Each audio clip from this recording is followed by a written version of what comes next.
চলো বেরিয়ে পড়ি কোভালাম আর কন্যাকুমারী।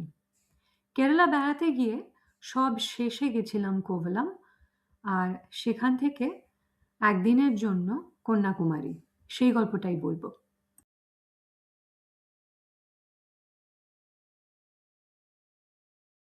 বিচের ধারে রেস্টুরেন্ট ছাড়াও এরকম অজস্র রিটেলের দোকান, তাতে নানা ধরনের গয়না, জামা কাপড়, টুপি, জুতো, ব্যাগ, সব ধরনের জিনিস পাওয়া যাচ্ছে। আর খাবার জায়গার তো অভাব নেই।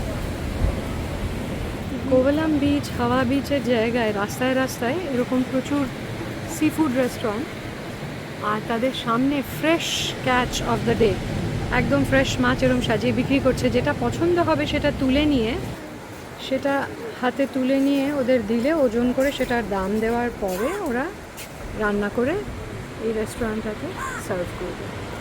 তিরুবনন্তপুরমে বিষ্ণুর মন্দির, শ্রী পদ্মনাভস্বামী টেম্পল, জাগ্রত মন্দির, দ্রাবিড়িয়ান আর্কিটেকচারের অপূর্ব নিদর্শন।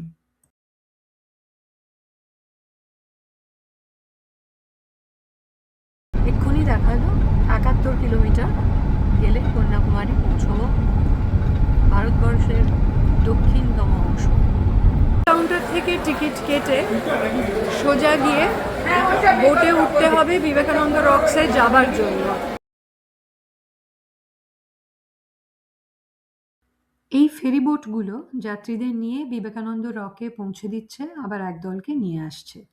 সমুদ্র এখানে ভীষণ উত্তাল।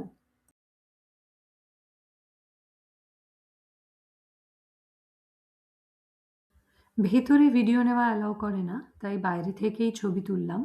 বিবেকানন্দ ও মা শারদার মূর্তি রয়েছে ভেতরে। এই মন্দিরটায় একটা পাথরে পায়ের চিহ্ন রয়েছে, বলা হয় কন্যাকুমারী দেবীর পায়ের চিহ্ন। কাঁচের ব্রিজটা দিয়ে ক্রস করে যাবার পরে এই অতিকায় মূর্তিটা থিরুভাল্লুভার, একজন বিশিষ্ট পোয়েট এবং ফিলসফার।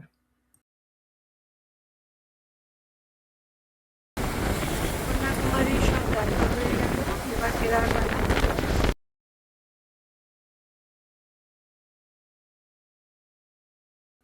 আরব্য সাগর, বঙ্গোপসাগর আর ভারত মহাসাগরের সঙ্গম স্থল। কন্যাকুমারী অপূর্ব লাগলো।